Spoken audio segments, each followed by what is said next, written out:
From the Schmoes No Network Studios in Los Angeles, California, it's time for Guilty Movie Pleasures. And now, here are your hosts, two of the guiltiest cats I know, Josh McCouga and Steve Simeone. What's up, Schmoville? Not really too excited this week, are we, Steve? That movie is really stinky. It's JT. The music's still going. I'm not getting any microphone out of Steve. It's perfect. Oh, there we go. Thanks, buddy. Thanks, buddy. Good work. JT just treated the soundboard like the director treated this movie. And that, treated our intelligence. Good Lord. Listen, I was excited for it because last week we had Christian Harloff on. We did The Last Dragon, which might be the greatest guilty movie pleasure of all time. I love The Last Dragon. And Christian recommended we do Streets of Fire. A bunch of other Schmovillians had tweeted us about this. A very, very famous Schmovillian, Matt Brown, who's been with the show for 3-4 years now. He's a great dude, tweets all the time, says this is one of his favorite movies of all time. He met the director. I gotta tell you, I watched this movie. I don't get it.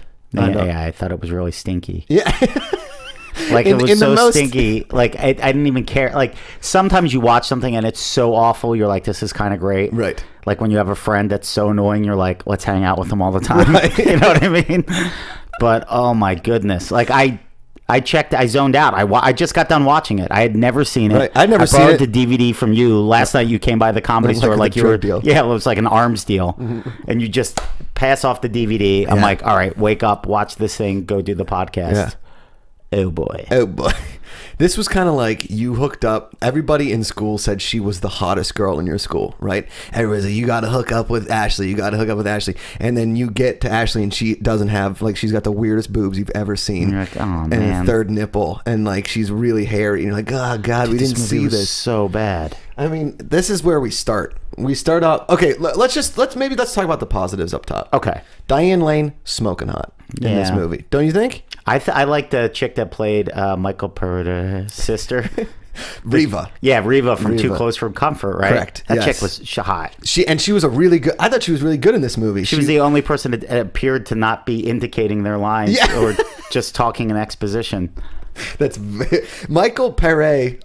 Should we decide on a name? I guess it's Michael Pere. Michael Pere. Let's try it that way. Okay, Michael Pere. Okay, first it starts off with Diane Lane. Her name is Ellen Aim, which is an awful name for a lead singer of a band. Yeah. I mean, I feel like that they just put that into a random name generator, or they just asked some guy in the lot. They're like, if you were going to date somebody that was a lead singer of a band, it's just like Ellen Aim, like done. Aim, because after this movie's done, you're going to aim a gun right at your temple. This movie was a joke. I would have rather had Ellen DeGeneres play the lead singer. Jesus. So this is all right. Listen, this song isn't terrible. Like with this beat up top, because you know what this makes you feel like? Beat. That 80s beat. And like if you're on BMX bikes with your buddies on the Ocean City Boardwalk, boardwalk, go get some baseball cards and maybe buy bottle rockets from your older brother. You ride down the hill, you're really excited, you squeal the tires and you pull up. What's up, nerds? Right, exactly. So it starts off at this like awesome 80s club. She comes running out. She's just like singing the song, and she's got the weirdest backup band ever. So bizarre. They stink. She's actually not singing. It's Laurie Sargent is who's singing this song. I wrote down some things here. Good. Laurie Sargent of Fire Inc. is the name of the band. Fire Inc. Wonder why they never made it. 1984 was the name of the year the movie came out. 1988, Fire Inc. broke up. So there's that. And so this song goes out, and then in like all we see, the entire movie basically takes place under elevated train tracks. Yeah. Like in Rocky in Philly, where the gym is underneath those L train tracks, right? But the whole movie, like all of Rocky, doesn't take place under train tracks. This right off the bat, I'm like, is this like a weird netherworld? Right, because it says another time, another place. Yeah, it's just weird. It's really weird because it's like 80s music, 50s clothes, 50s cars. Yeah. 50s attitude, 50s hair. Because then, okay, so then the concert starts, and then in walks Willem Dafoe, who as a young man is creepy looking, as an older man is creepy looking. He didn't grow out of his creepiness. If anything, he's probably the nicest guy ever. Oh, I know, right? He's probably like, guess who made cupcakes? Yeah. Like, you know what I mean? It's your favorite from scratch. I mean, like watching you eat it. Josh, I mean, you like coconut, right? Taste this. Taste this one. I remembered. You said. And probably the nicest guy ever. And he probably like got this role and was like, I wonder what they're going to dress me as. And then they dress him as like kind of a coal miner as Zoolander in all black leather overalls. Yeah. Everybody in this movie seemed to have an overall of some sort, right? So there he is. There's Willem Dafoe, right? And he has the what I guess you would consider that the reverse wave. Is that the reverse wave haircut? I don't know. It's like he's Kind of looks like a cobra. He does look like a cobra. That's a really good call. He's a snake. He's an evil man. He wears like black leather duster, like he's in Always Sunny in Philadelphia. Remember when Mac has the duster in that episode Always Sunny?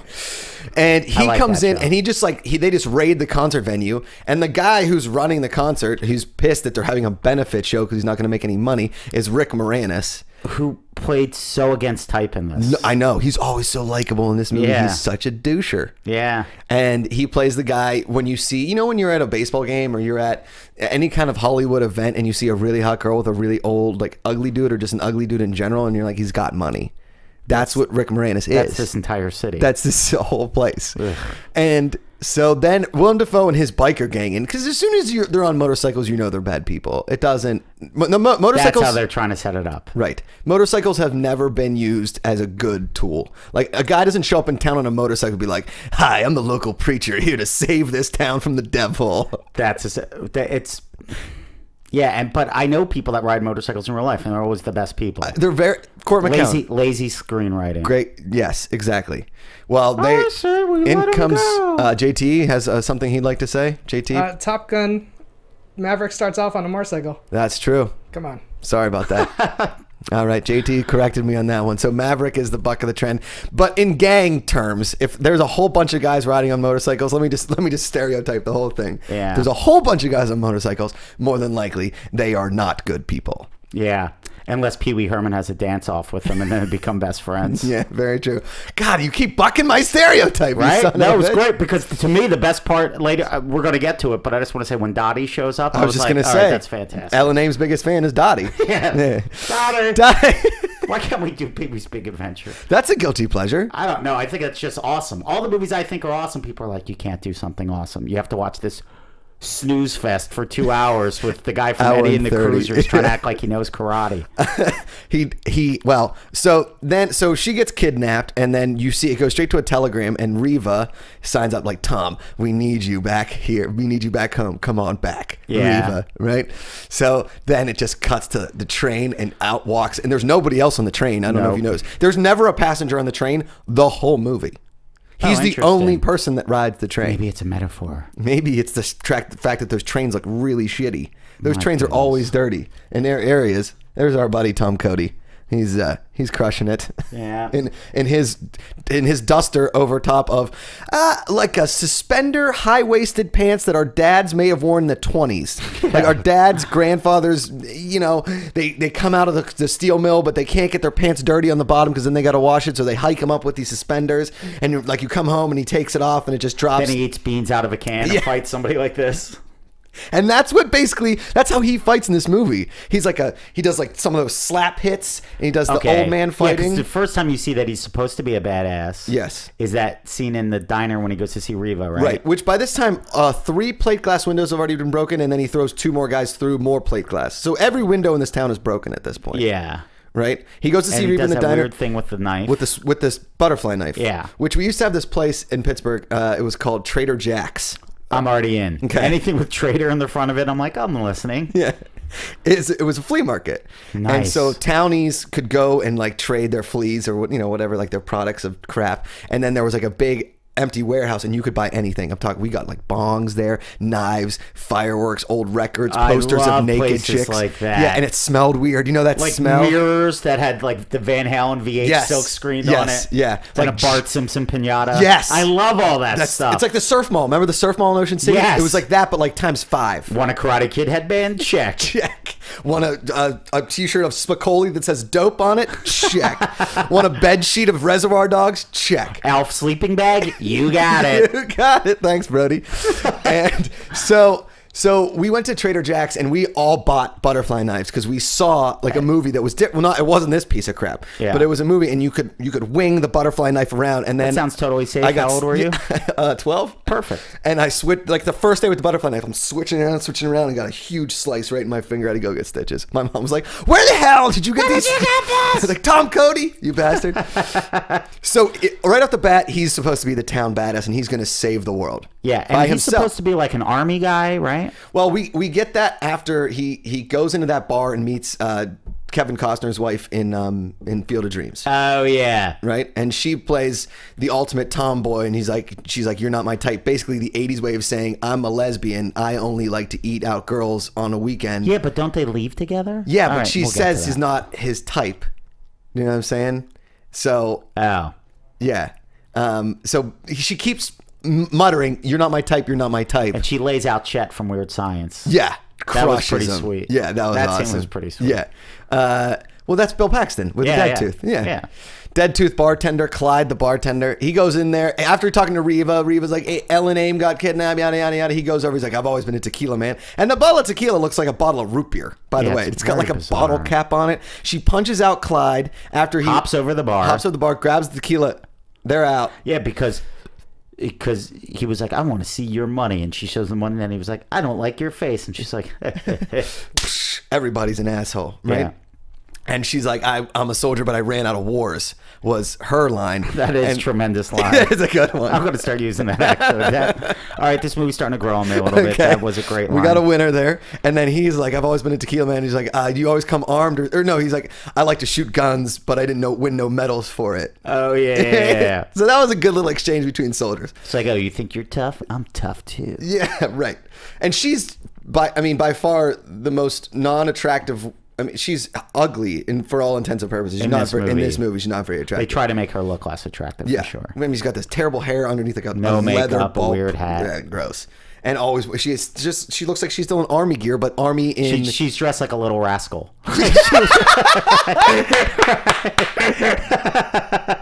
Like you expect to see Stymie high-five her, and they're like, "Where'd Petey go?" Weirdly enough, Dottie was the voice of Froggy in the Little Rascals movie. I had no idea. Yeah, there you go. Little fun fact for the crowd out there. And so she's like, "I need a place to stay." And then he's like, "You're not my type." Again, insinuating that she just loves scissoring chicks. Oh, but then they go back to her place. No, I mean his place with Reva. Right? And remember, she was like, "I realize sometimes she says something about how she doesn't want to give it up right away." And then Reva was like, "Well, my brother needs more chicks like that in his life." Yeah, but she still doesn't. There's still like not a sexual attraction. There's no sexual attraction in this at all. So then he starts doing some reconnaissance or whatever in town. Again, town is disgusting. It's such a weird... Like all these towns and all these movies, when it's supposed to be the bad part of town, it always just looks like nobody's cleaned in a while. Like, why did people just stop cleaning places? They just give up. It's just clean it. I know. I get really upset when places are dirty for no reason. Yeah. Listen, I understand that you live in the bad part of town, but your place doesn't have to be hideous. Yeah. Get some paint. Buy maybe a mop, maybe some Pledge, and dust your countertops. Just keep it clean. Yeah, you don't have to eat out of old pots if you don't want to. You have a job at a diner. Spend a little money on your pots. Yeah. Anyway, so he does some reconnaissance, and he meets Billy Fish, played by Rick Moranis, who is the scummy record producer, concert promoter, manager. Yes, completely not likable. Do you know Matt Portman? Do you know Matt Portman? No. Matt Portman's a stand-up. He used to live in LA. Now he lives in Chicago. He looks exactly like Rick Moranis in this movie and to this day. Tremendous. Yeah. That's a great look. Every year for Halloween that I know him, he was a different Rick Moranis character. That's hysterical. Which was awesome. His Honey, I Shrunk the Kids outfit, incredible. Matt Portman, if you're Rick watching. Moranis. Or if you guys know Matt Portman, tell him to watch this episode we talked about him. He's a great kid. Anyway, so they meet Billy Fish, and he's like, "I'll do this for 10 grand. And McCoy's sitting right there. She's like, "I could use a job." And he's like, "You can't do it. You're a woman." And she's a soldier, yada, yada. And then he cuts her in for 10%. Yep. Then he goes to his buddy who's the mechanic / guns dealer. Yeah. And he's like, you get ready for this. These are all custom made. And he gets it out. And these just look like normal, shinier guns. Yeah, old-timey guns, too. Nobody in this movie has a machine gun. Did you notice that? Yeah, no machine guns. It's all like lever action rifles. Like cowboy guns. Yeah. They couldn't, sniper rifles. I think the budget ran out at like really good guns because they spent everything on set design. That's terrible. I think it was actually a conscious decision. Oh, you think? Yeah. To make it worse? Yeah. This movie was just really that not. It was this bad. Now the funny thing about it is there's no like real plot development. There's no character development. Really, there's like a couple lines. Like you said, speaking of exposition, then he's like, "All right, we're gonna go into the Battery, which is supposedly the bad area of town." Now. He has a stolen car. The cops pull him over. They don't say anything about the stolen car. He just says he stole the car, and there's nobody comes looking for this car in this neighborhood. It's the only nice looking car in the neighborhood. But when you're Tom Cody, I guess this movie was so bad. So they go to the bombers' part of town, which is again, the best part of the movie is right now is when they run into Ed Begley Jr. That's what I thought. As the crazy homeless guy for no reason that comes out like a Muppet. Black grease all over his face. Yeah. He's just like, "Hey, what are you guys doing here?" And he looks at Rick Moranis. You're scared, aren't you? Yeah, dude. Yeah, because you just creeped out of a smoky hole, and you're Ed Begley Jr. You're scared as is. And so he's like, "Yeah, you want to know where the girl is? She's on the second floor of Torchy's." Yeah, how did he know that? Well, everybody knows it because they have to go to Torchy's. It's already been established they're going to be at Torchy's. Yeah, but how does he know what room she's in? Because he lives on the streets, man, and he can see in a window, man. Dude, there were so many good actors in this. Yeah, like legendary actors. Yeah, besides Michael Pare, who didn't really do much after this because this movie ruined his career. Diane Lane, Ed Begley Jr., Madigan has been in a ton of stuff. What's his name? Rick Moranis was in everything for a while. Bill Paxton, Ed Begley Jr. for Christ's sake. So Willem Dafoe, Willem Dafoe. Yeah, it's insane. So they get to he's like, "Listen, I'm gonna take this place by myself with McCoy. What? Just, all right, here's how it's going to happen. We're going to wing it. And we're just going to get the girl with guns. You better bring this car in 15 minutes. You hear me? 15 minutes. And Rick Moranis puts him in a fight, and he's just like, "You shut up." It's so stupid. Moranis is like, "Fine, whatever you want." McCoy goes in there. Well, the best is like throughout this whole point, there's like this tension between Michael Pare and Moranis over the girl. He didn't. What? They had a thing? Yeah, no shit. They had a thing. Where he's gonna go? Wait, you think she might like that male model more than she likes me? Like, let me tell you something. I got the brains. You see? You can't. I got a bow tie on. That means I'm special. You got your high waisted. I don't like doing reviews like this. I like to celebrate things. I hate when people are like, "Isn't it shitty?" And I'm like, "Yeah, this really was." I said the S word. I don't even like cursing. You don't like cursing? I'm sorry, Steve. All right, go on. Next thing I know, he's shooting motorcycles. With the cowboy gun. With the cowboy gun that is literally shooting out fireballs. That part. Yeah, because I was like, these motorcycles are blowing up every time. Blowing up. And then the one motorcycle doesn't blow up, then it skids off into another one, then it blows up. That's a Simpsons scene. That's a total Simpsons scene. McCoy goes in there. A guy hits on her while a she is dancing on the bar. Yeah, that was the weirdest thing. The creepiest thing. I thought that they were like, the creepy dude is singing a song. There's a creepy she on the bar dancing around. Now, here's what I always... Okay, listen. I worked at a bar for a long time. Okay? When the bar would get crowded and rowdy, it was the worst thing for me because you couldn't control the crowd. You really couldn't. And you were just hoping for that time when it closed down. Yeah. Right? And then you walked and it was like a war zone. And then the next day you showed up and it was totally clean. Yeah. Who cleans Torchy's? Who control... You can't kick out the bombers. If they want to stay there all night and day, they stay there all night and day and you have to work. Yeah. You know, that's always the plot holes I think about, is that people don't think about in that situation. Is like, those poor bartenders, they get screwed. They have to work at Torchy's. They make no money. They have to deal with a she dancing in the bar in the weirdest man possible. And everybody's like yelling, screaming, fighting, throwing stuff. That's why when Swayze came into the Double Deuce. That would be, yeah. Well, that's a GMP. That's... Please, can we do that one soon? I love that. Like, to me, that movie's not bad. It's awesome. It's not... That's a guilty movie pleasure. Awesome. It's incredible. It's awesome. We will do that movie, I promise. JT's back there smiling. JT is into it. He also wants us to do Over the Top as well, so there's that. I haven't seen Over the Top in a while. This thing, you know what's so funny? I literally just got done watching this movie, and you're reliving scenes, and I'm like, oh yeah. Like, I blocked it out that fast. All right, well, so McCoy goes in there. A guy hits on her. He's like, "Let's go bang," and she's like, "Yeah, let's go bang." What did they call the room? It was like the party room or something? Yeah, something stupid like that. And he walks in, and then she pistol whips him, knocks him out. Then she goes looking for the girl, and then he's up on the roof just snipering motorcycles, exploding. He runs into the thing. He grabs her. He like quicker than knife, runs her out. They're, you know, like he gets her out. Moranis pulls up. They get out of there. They like shoot a bunch of people, whatever, and then they get back to the Richmond. But now Defoe is pissed. Yeah, Raven, whatever his name. His last name is Raven, like Braddock. Don't call a man Raven. Whatever you do, it's not a hard thing. Like, call him Crow. If you're going to call him a black flying bird, call him Crow. I know there was a movie called The Crow. Yeah. It's a great movie. And there was a pro wrestler called Raven that was pretty sweet. Oh, really? Yeah, ECW fame. Oh, he was bad. pretty sweet. Okay. Well, there's always, apparently, according to my stereotypes, there's always an exception to the rule, Stephen. Yep. Okay? That's what we're learning today, not to stereotype and not to judge. Thank you. Kids, if that's all you get out of this, don't judge everybody. Everybody deserves to be loved. So they find... Even the people behind this stinky movie. They tried their best. Yeah. So then... This wasn't for me. Apparently. So then they get back to the Richmond and they're like, oh, somebody went in and just blew up the battery and they're looking for him. But they get, like, Rick Moranis takes the girl and this is like the rainy makeout sex scene, and then we get through that, right? Yeah, well, how did they wind up on the bus with that other band that sings the awesome song? Oh, because their car got like stopped at the thing and they had to dump the car. Then they get on the bus. They get on the bus. Yeah, because the guy was like, nobody tells me what to do with it, and then he pulls out a gun and he's like, okay, doke, get on the bus. I think that was their attempt at humor. See, this was one of my major... There's so many flaws with this thing, right? Yeah. And it's like, I don't like, but it's like, is it an action movie? Is it like almost like a sci-fi world? Is it supposed to be a comedy? I don't understand what it was supposed to be. It's like a rom action movie. Rum action. Okay. Right? So, because he's in love with the girl still, but he realizes he can't be with her.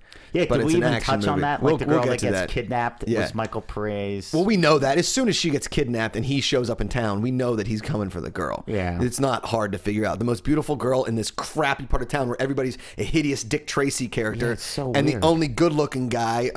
compared to Rick Moranis and like Bill Paxton with a dead tooth is Michael Pere. It's kind of like comparing Tom Brady to 9 Little Leaguers. You know what I mean? 9 Pop Warner players. It's Eric or Tom, Chris, whatever. Michael Pere. Anyway, so they get back. They have the sex scene.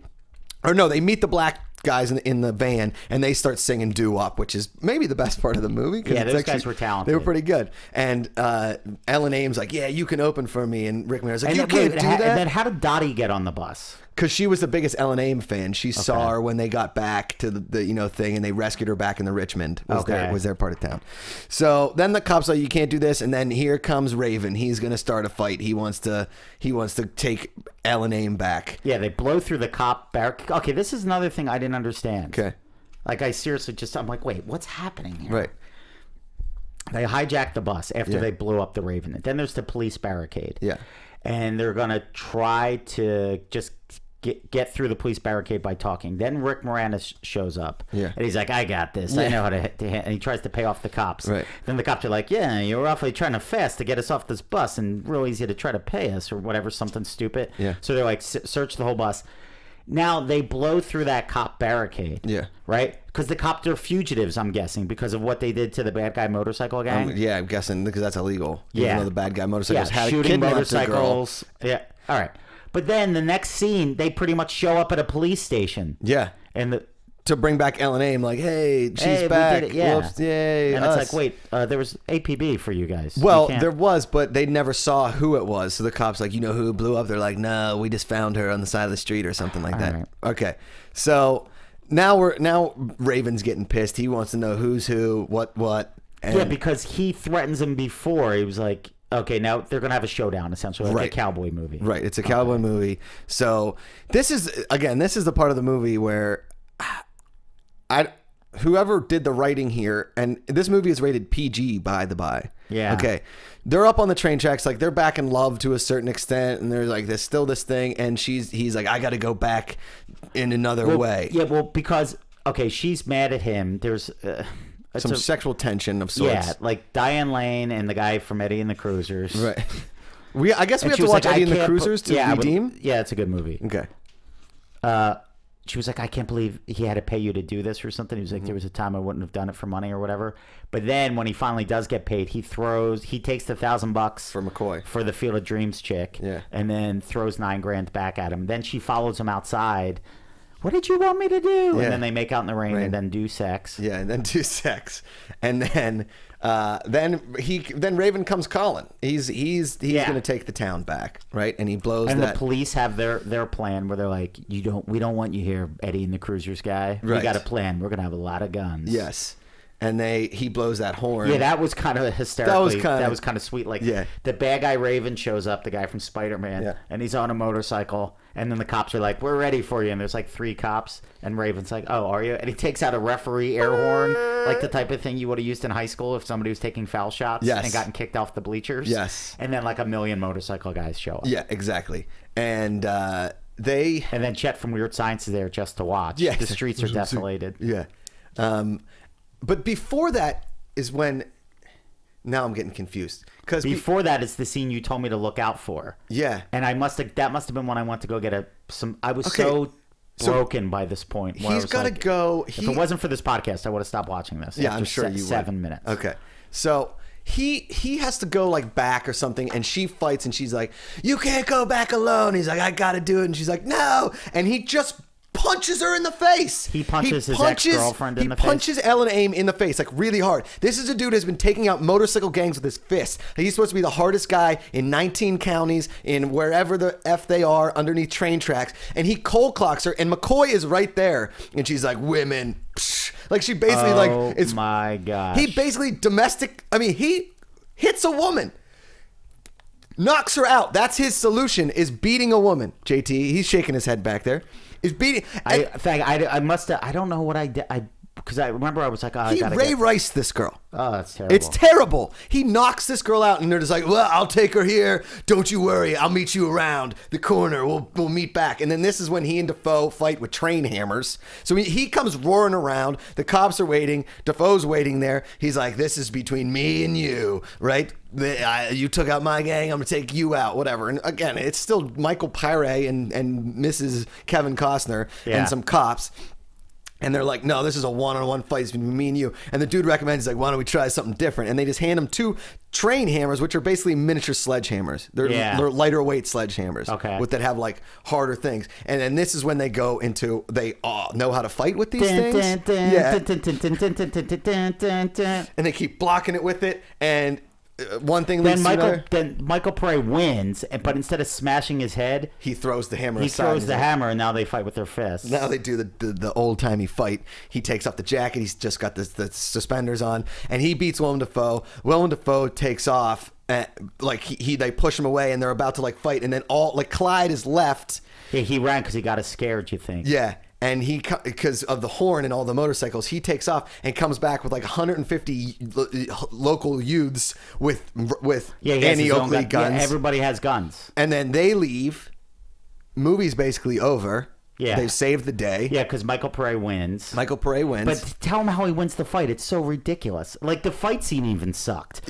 Like, the railroad hammer thing was stupid. Like, it didn't pay off. No. The stakes didn't get heightened. No, he didn't hit him anywhere near with it. They're rolling through motorcycles for some reason, and then the bad guys aren't taking cheap shots or anything. Nothing. Whatever.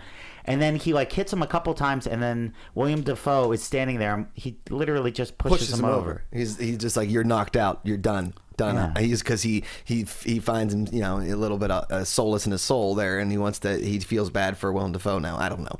So then they have like this heart to heart before Ellen Aim goes on stage, because now we cut to the best part of the movie, which is I can dream about you. JT, can you play If I Can Hold You Tonight? I didn't realize that song came from this movie. I didn't know. Great song. This is a great song. Yeah. We talked about it before. Which one would you prefer? I Can Dream About You or Rhythm of the Night, DeBarge from last week's Last Dragon? Bro, that's tough. This is good car cruising music. This is good. This is, I feel like our dads would have listened to this while they were taking us to get ice cream into Jersey Shore. Just feel it, buddy. Don't listen. Feel it. Yeah, you can get sprinkles. And the band, the bus that they drove through the police barricade is who's singing this. They're opening for... And this is tremendous. This is great. The crowd's going nuts. They finally get their big break, and Rick Moranis says to the guy running the levers, all of a sudden you need levers to run a concert venue. We're gonna make a lot of money, right? Yes. And now we cut to the back, and Michael Pare and Ellen Aim are having their final goodbye, and he's like, listen, I can't be the guy carrying your guitars, right? Yeah. But if you ever need me, I'll be there, right? So Yeah. he's basically saying, good luck with everything, but if you ever get kidnapped by another road gang, I'm here. I'm here. This was originally supposed to be a trilogy, just so you know. There is no other movies. The last song, which is called, what is it, JT? Something about, this is what it feels like to be young. This is what it feels to be young. Tonight is the night it feels. So they play this song, and when Joel, this was originally supposed to be the name of the movie, was This What It Means to Be Young. And when Joel Silver saw the weekend box office, this is what it means to be dead. Wow. Because this movie cost so much money to make. And this is like a Meatloaf piano at the beginning. And she's all excited, and this is like perfect motorcycle riding music. And basically, he walks off with his giant suitcase and his duffel bag, and McCoy pulls up in the still stolen car. Yes. She's like, you need a lift or something handsome? And she's like, I told you you're not my type. And then they cruise off in the distance, and then goes that, and that's the movie. Yeah. It's really bad. Going into it, it's called Streets of Fire. There were some crazy looking action scenes in the trailer. I thought this is going to be like a dark, crazy movie that's going to be a lot of fun with some cool music. Yeah, I didn't know what it was going to be. No. This movie was it was as bad as it gets. Yeah, I was a little leery because I hadn't really heard of it. Right. And I would have thought if it was awesome. Well, and I never heard The Last Dragon. That's my point. There are certain things that go through where you're like, oh, I might really get rewarded with a gem. Right. We unfortunately did not get rewarded with a gem. Yeah. But listen, sometimes you don't date 10s. Sometimes you don't even get 5s. Sometimes you get a 3 at 2 a.m. at a bar. Sometimes your mom hooks you up with Nancy from around the corner, and you go out with her just as a favor. Yeah. And she's a very nice girl, but she's just not your type. This is an easy way just of saying wasn't my type. Wasn't your type. I think we did learn some valuable lessons. Don't today, hit though. women on train platforms. Never. Yeah, never, guys. Guys, I mean, seriously. Don't do that. It's not even a cool thing to write in a movie. It's just I don't even think it's funny to joke about. It's not. He knocks her out, Steve, and that's his ridiculous. thing. And they put that in the movie. Do you know what's bizarre? I remember when you gave me the DVD last night, you were like, bro, there's a scene that you're going to be like, what the F? Yeah. And as fate would have it, that was because I'm watching the movie. I'm like, this is atrocious. And I had to get up to get a snack because I live for snacks. Of course. I'm like, Alf, before you get up for that final snack, I want you to know I'll be right back. You remember they would do those buttons before they cut away to commercials? Yeah. And Ellis would run to the cabinet. Oh, God, oh, God, oh, God. gotta get food. Dunkaroos, Golden Grams. Like he's calling in a chopper strike in Nam. Dunkaroos. Okay. So I guess we learned that stereotypes. No. You brought that up just anecdotally, sure. And it's like, don't believe in those. No. And then I think this was a great motivator for kids because I know a lot of young people listen to this podcast and check us out on YouTube. Yeah. Write your own movie. Yeah. Because it couldn't be worse than this. No, it really. This should be. This movie got made with major stars, and there was high expectations. Huge. Basically, like we said, tons of great actors came out of this. We're glad it never made a trilogy. I feel like next week we should do a movie. We should do something really awesome. And if it's guilty, I don't know. You want to do Roadhouse because we know it's awesome? Should we do Roadhouse? Can we? Yeah. Because if it's like stinky, we need one that's like. We need an upbeat number, something that's awesome, something that'll get me passionate. This was the terrible monster ballad that Poison tried to write, but it wasn't. Right after every rose has its thorn, they tried to make like every tulip has a stem, and they're like, crap, this one stinks. Every cactus has water inside. It's just not the same, buddy. It's not the same. We tried to go down a road, Schmoville. You gave us a stinker, but we still love you nonetheless. Guys, we've been averaging some awesome numbers on iTunes. Thank you so much for downloading. Thanks for commenting on iTunes. I want to let you guys know I have a new CD coming out. It's called Remember This. You can get it up on iTunes. You can pre-order it.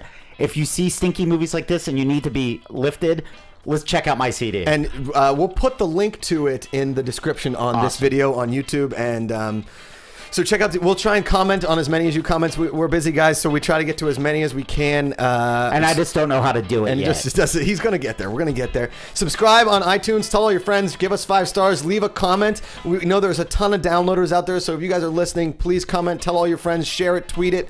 We love you guys so much. Thank you for watching. Thank you guys. Schmoes, I love you. Roadhouse next week. Roadhouse next week. We'll be at the Double Deuce. All right. From producers Christian Harloff, Mark Ellis, and the entire Schmoes Know Network crew, We would like to thank you for listening to Guilty Movie Pleasures. What's your pleasure? Special thanks to Kevin Undergaro and Maria Menounos, the author of Every Girl's Guide to Diet and Fitness, in stores now. To watch or listen to other Guilty Pleasure movie episodes or other episodes of the Schmoes Know Network shows, get movie news, or to join the conversation, be sure to visit schmoesknow.com. I'm the Pit Boss, and this has been a presentation of the Schmoes Know Network.